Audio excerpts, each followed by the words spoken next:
this day and age, so just moving on, in this day and age, there are too many miserable people.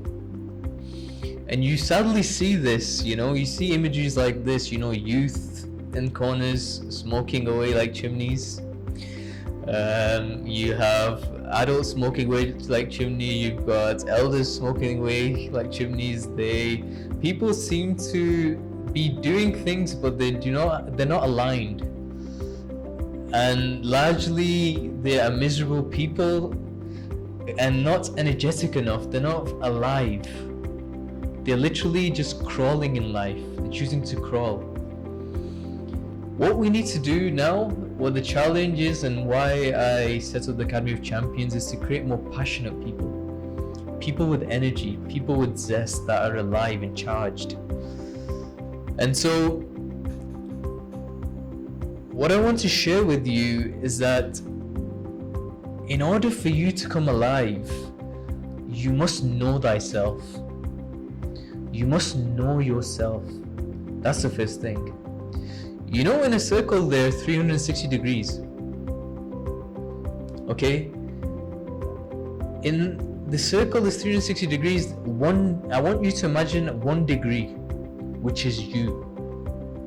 Okay? 359 degrees is everything else. Okay?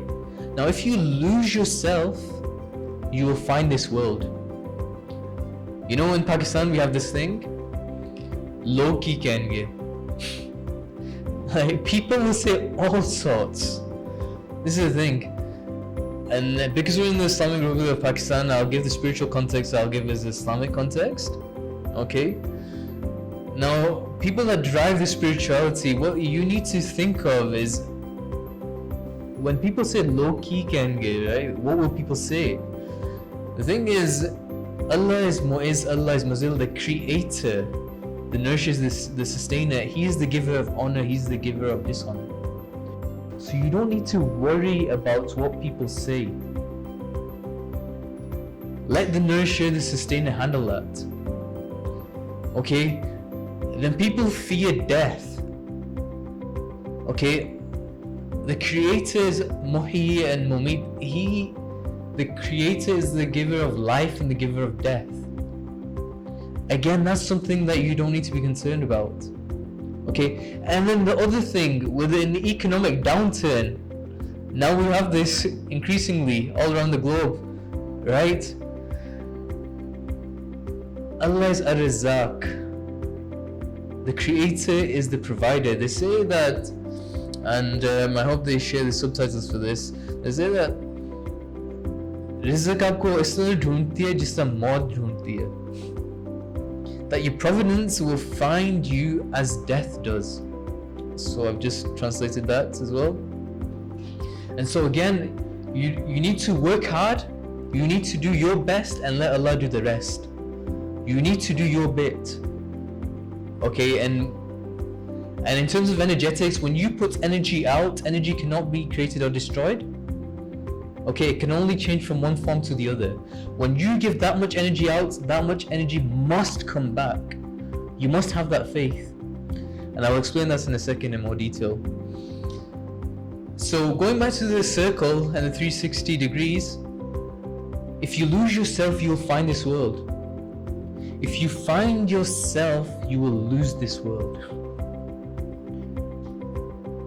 If you find yourself, the 1 degree, the 359 degrees doesn't matter. It doesn't matter. And this is why all the sages, all the saints, all the greats of the past, even the modern day greats like Steve Jobs, they emphasized on finding yourself. There's a reason why the greats would go, and even they do now, in various cultures and traditions, but for example Steve Jobs and Mark Zuckerberg, they went to ashrams in India in isolation. Prophets in the past, they went to mounts and deserts to find themselves, to connect with themselves. And so it's very important now in this day and age in particular, where you're bombarded with data and information, you've always got things being fed. You need to detach and you need to spend time to find yourself. So when once you figured out know thyself, the concept of know thyself, what you begin to realize is that we are all unique beings. We are all unique and we all love different things. There's no one size fits all approach. And the quote which I'll end this sort of segment on, that really hits home for me for this concept is, we are not human beings having a spiritual experience. We are spiritual beings having a human experience.